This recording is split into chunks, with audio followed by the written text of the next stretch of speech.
Close your eyes and go back to the 1970s. The radio is playing something that makes your parents storm into the room and turn the dial. The decade gave us some of the most daring, rebellious, and flat-out scandalous music ever recorded. Songs that concerned parents everywhere decided had no place in their homes. So today, we're counting down 15 songs from the 1970s your parents didn't allow you to play. Number 15, Brown Sugar by the Rolling Stones, 1971.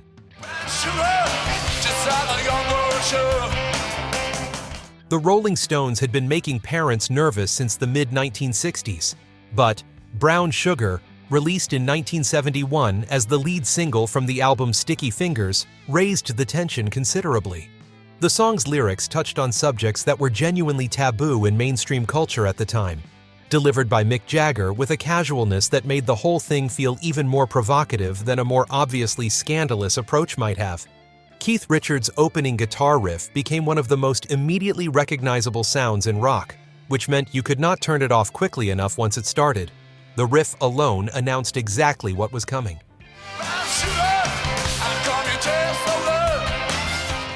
The album it came from, Sticky Fingers, had a cover designed by Andy Warhol featuring an actual working zipper, enough to get the record hidden or confiscated in many homes before anyone had even heard a note.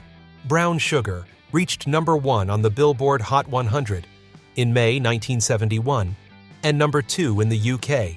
Even Mick Jagger himself, in interviews decades later, expressed personal discomfort about the song's content, acknowledging that some of what it described would not be written the same way today, which says something about just how far outside the boundaries of acceptable pop music it sat at the time of its release. In 1971, parents who heard it had a simple response: off.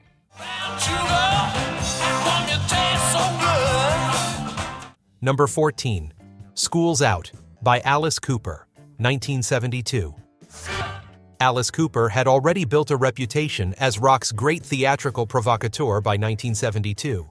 But School's Out was the song that carried him directly into living rooms that had previously managed to avoid him.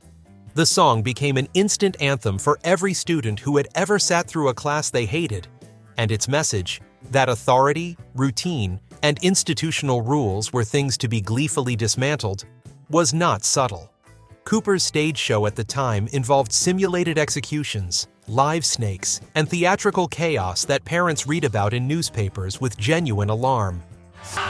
The song reached number 7 on the Billboard Hot 100 and number 1 in the UK, meaning it was inescapable on radio through the summer of 1972. The timing was perfect.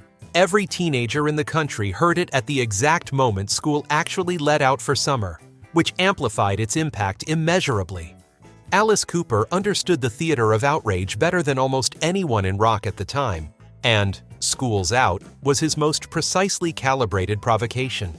It was not banned outright in most markets, but it was a reliable trigger for parental disapproval across the country. If you were playing this in your bedroom in the summer of 1972, a conversation was coming. Number 13, Walk on the Wild Side by Lou Reed, 1972. Take a walk on the wild side. Oh, honey. Lou Reed released this as a single in 1972, and it became one of the most unlikely hit records of the decade. The song is a series of calm, almost affectionate character sketches drawn from Reed's time in Andy Warhol's circle in New York City. Portraits of transgender women, drug use, and street life, delivered in Reed's famously flat, conversational style. The song was produced by David Bowie and Mick Ronson, which gave it a polished, accessible sound that disguised just how radical its subject matter was for mainstream radio.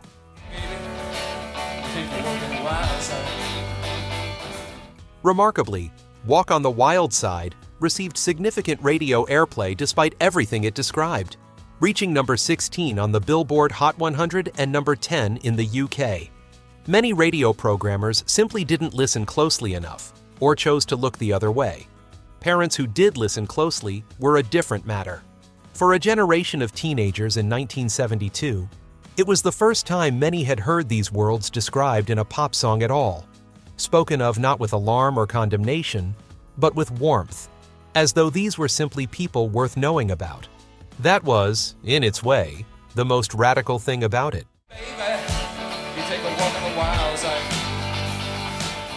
Number 12.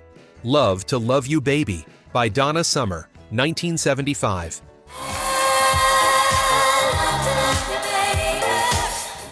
Donna Summer's breakthrough record arrived in 1975 and immediately became one of the most talked about and most argued about songs of the decade. The single version was already considered suggestive enough to raise eyebrows, but it was the 17-minute album version that caused the real uproar. Summer's vocal performance throughout the extended track was so physical and intimate that radio stations which played it received immediate complaints, and several pulled it from rotation altogether.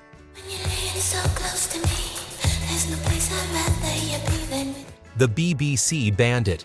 In the United States, a number of radio stations would only play it after midnight, treating it with the kind of restriction usually reserved for explicit content.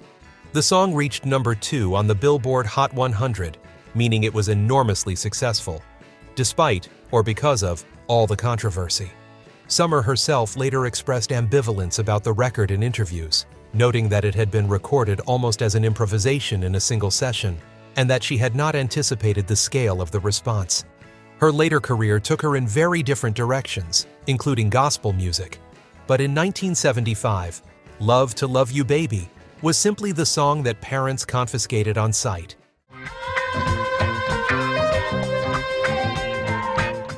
Number 11. God Save the Queen by the Sex Pistols, 1977.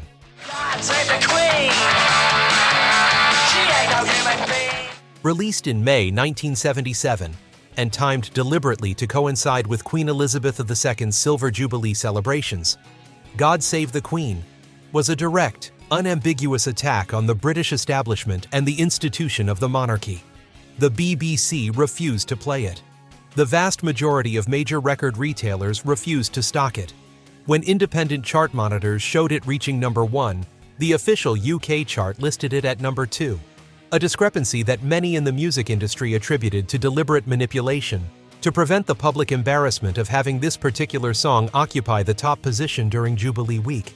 The controversy around that charting decision itself became national news. God save the Queen!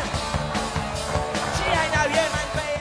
The Sex Pistols had already been sacked by 2 record labels before God Save the Queen was released on Virgin Records, and the song arrived at a moment when Britain was deeply divided along generational and class lines. For young people in 1977, it felt galvanizing, as though someone had finally said directly what a lot of people had been thinking. For their parents, it felt like an assault on everything they had been raised to respect. The divide between the two reactions was total, and there was no middle ground to stand on. If this record was in your house in 1977, you had made a choice about which side you were on. No future! No future! No future! Number 10. Roxanne by The Police, 1978. Roxanne, you don't have to... When Roxanne was released in 1978, The Police were still largely unknown outside of a dedicated following on the British punk and new wave scene. The song's subject, a man expressing genuine, complicated feelings for a woman who works as a street prostitute, was handled with a directness that radio programmers initially refused to touch. The BBC banned it on first release, and many American radio stations avoided it entirely, uncomfortable with the subject matter regardless of how it was framed.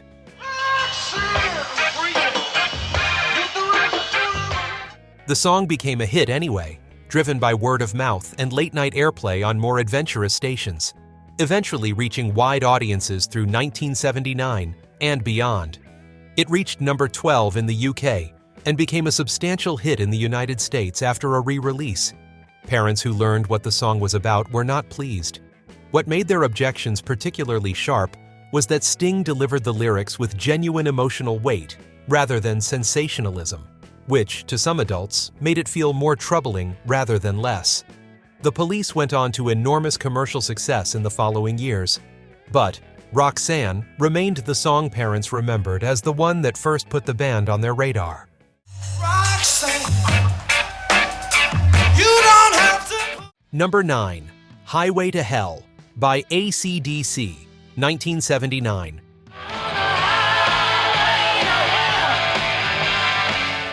Released in 1979 as the title track of AC/DC's sixth studio album, Highway to Hell was the last record the band made with lead singer Bon Scott before his death in February 1980.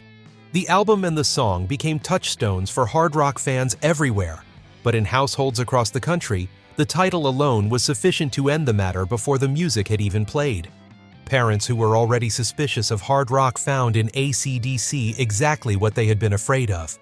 A band that appeared to take genuine, unironic pleasure in producing music that respectable adults would find offensive.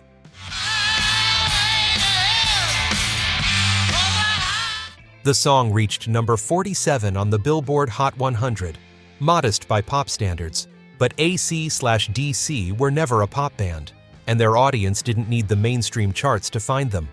Youth groups, religious organizations, and concerned parent associations cited AC/DC, and this song specifically throughout the late 1970s and into the 1980s as examples of the influence they most feared rock music was having on young people. The band responded to none of it, which only made them more appealing to their audience and more alarming to everyone else.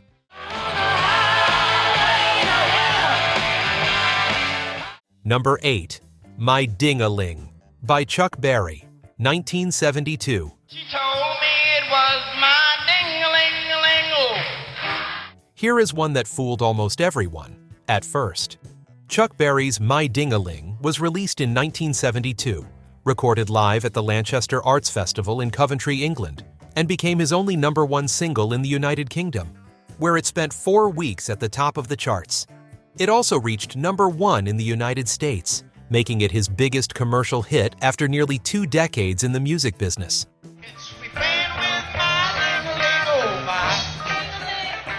The song is built entirely around a double meaning.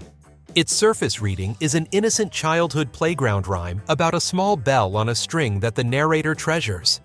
Every single line is simultaneously constructed to describe something else entirely, and Berry performed it live with the audience singing along, which only sharpened the effect considerably. Mary Whitehouse, Britain's most prominent campaigner for broadcast decency at the time, launched a public campaign to have the song banned from the airwaves. Her campaign failed completely. The song stayed at #1. Parents who had been happily singing along in the car before they understood what they were singing were mortified. Their children, of course, had known the whole time. That was the joke Chuck Berry had been playing on polite society for 20 years, and this was his most commercially successful version of it.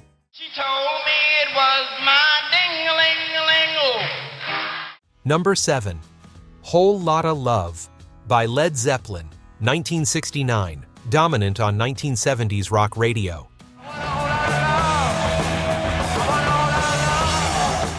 Led Zeppelin were already considered dangerous in many households by the time the 1970s began, and Whole Lotta Love, released in late 1969, but a constant presence on FM rock radio throughout the early 1970s, was the track parents pointed to most often. The song opens with one of the most aggressive guitar riffs ever recorded before moving into an extended middle section of studio experimentation that was unlike anything else on mainstream radio at the time.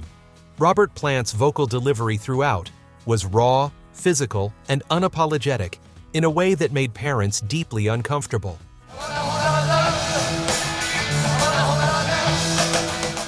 The song was never released as a single in the UK because Led Zeppelin refused to edit it to a radio-friendly length, a decision that itself communicated something about how the band felt about commercial conventions. In the United States, an edited version reached #4 on the Billboard Hot 100, but the version teenagers played on their record players was the full album cut, 5.5 minutes of something that felt genuinely threatening to everything rock music was supposed to be. It was too loud, too long, and too much of everything parents had decided rock should not be. For teenagers, that was precisely the point.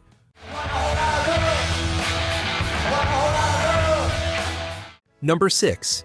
Je t'aime, moi non plus, by Serge Gainsbourg and Jane Birkin, 1969, banned through the early 1970s.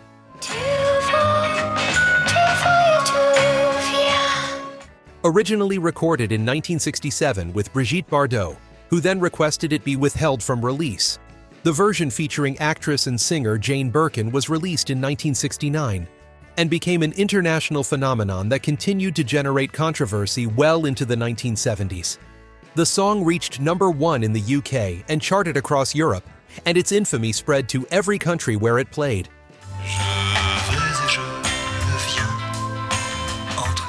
The BBC banned it. The Vatican condemned it publicly. One of the relatively few occasions in pop music history when the Vatican issued a statement about a specific song. The label that distributed it in Italy was prosecuted. Radio stations across multiple countries pulled it from rotation after listener complaints. What made the controversy so persistent was that the song did not depend on explicit language. It achieved its effect entirely through sound, through the quality of the voices, and through what was clearly being captured in the recording. Parents who had no idea what the French lyrics meant still understood from the first 30 seconds that this record was not staying in their house.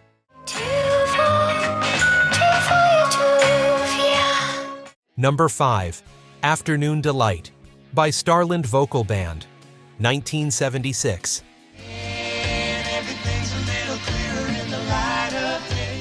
This one fooled almost everyone, and for an impressively long time. Afternoon Delight was released in 1976 and became a number 1 hit on the Billboard Hot 100, spending 2 weeks at the top of the chart. Its easy listening arrangement, bright vocal harmonies, and relentlessly cheerful delivery made it sound, on the surface, like the most perfectly inoffensive radio fare imaginable. It played constantly, in kitchens, in cars, in department stores and waiting rooms, before parents began paying closer attention to what the song was actually describing. The Starland Vocal Band won the Grammy Award for Best New Artist in 1977. The song was played at family gatherings without incident. It was the kind of music that seemed purpose-built to offend no one, which is why the moment parents understood what Afternoon Delight actually referred to was such a sharp one. The embarrassment ran in multiple directions simultaneously. Parents were embarrassed they hadn't noticed sooner, and embarrassed about what they had been cheerfully humming for weeks. Their children, who had understood the song perfectly from the first listen, found the whole situation enormously satisfying.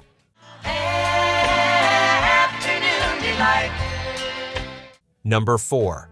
Let's Spend the Night Together by the Rolling Stones, 1967.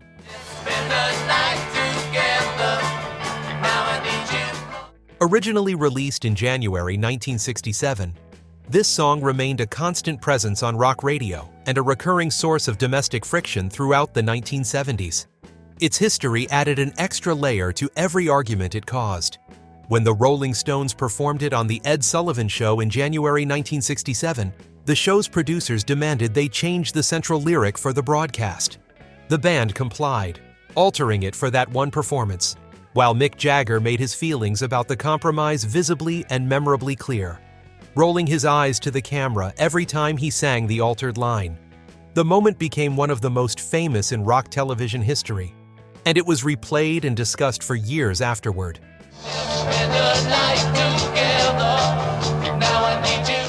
The irony was that the Ed Sullivan incident had made the song more famous, not less. By the time the 1970s arrived, the song's backstory was well known to teenagers and parents alike, which made parents no less unhappy when they found the original version playing in their teenager's bedroom. They had believed the matter was settled back in 1967. The Stones had been publicly forced to back down. It turned out the backing down had only been for one television appearance, and the original version had been in print and on the radio the entire time. Throughout the 1970s, it continued to play, its original lyric intact, a reliable argument starter from one end of the decade to the other.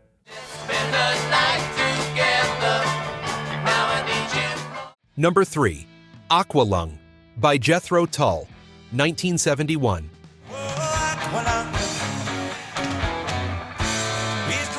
Jethro Tull's Aqualung, the title track from their 1971 album of the same name, generated parental alarm from two directions simultaneously, which made it unusually effective as a source of household controversy. The opening lyrics describe a homeless man in graphic, uncomfortable detail. a subject that mainstream rock rarely addressed at all, and certainly not with this level of unflinching specificity. The second half of the song shifts into a lengthy instrumental passage, driven by Ian Anderson's distinctive flute work and Martin Barra's aggressive guitar, creating a musical experience that parents who had braced themselves for something simple found thoroughly disorienting.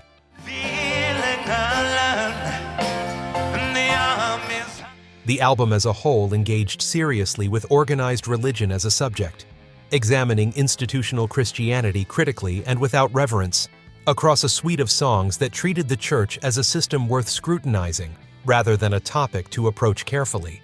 This was, in many households, the more alarming element than anything in the title track itself.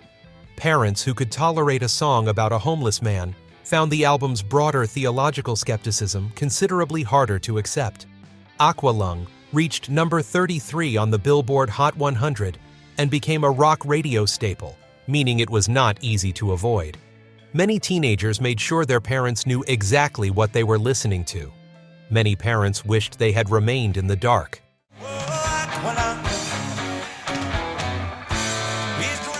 Number 2. My Generation by The Who, 1965, defining anthem of 1970s rock radio.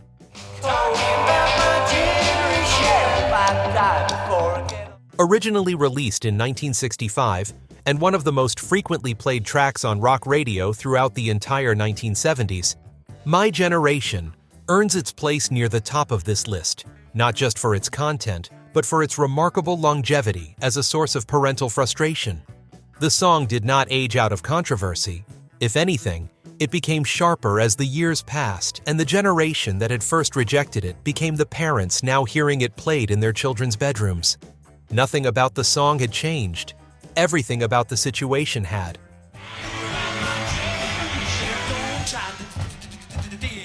Roger Daltrey's stuttering vocal delivery, which many parents interpreted as deliberate mockery, combined with Pete Townshend's increasingly aggressive guitar work to create something that felt confrontational in a way that was difficult to explain, but impossible to dismiss.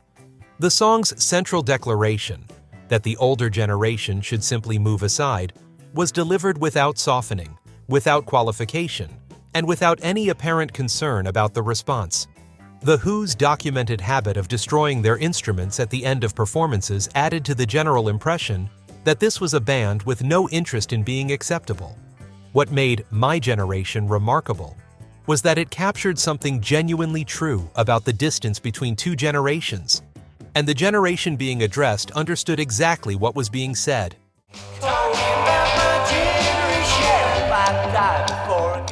Number 1.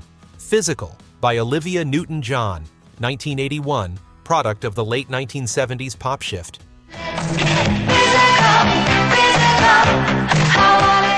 Physical was released in 1981, but it was the direct, inevitable product of a shift in mainstream pop that had been building throughout the late 1970s, a movement toward explicitly physical subject matter, wrapped in the production values of inoffensive, radio-friendly pop.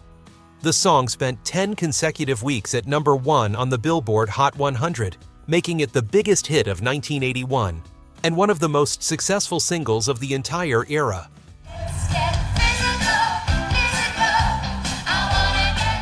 Several radio stations banned it outright.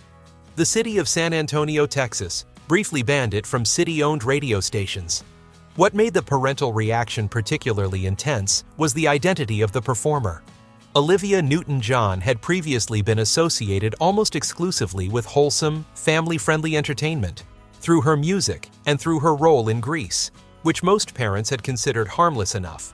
Her arrival at Physical felt, to a significant number of adults, like a personal betrayal.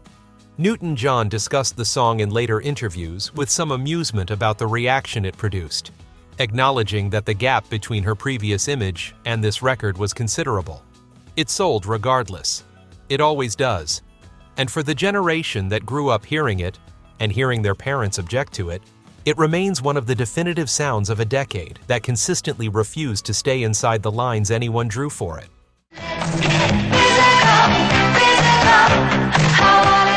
If you enjoyed this video, please like and subscribe to our channel. so you never miss out on more music content like this.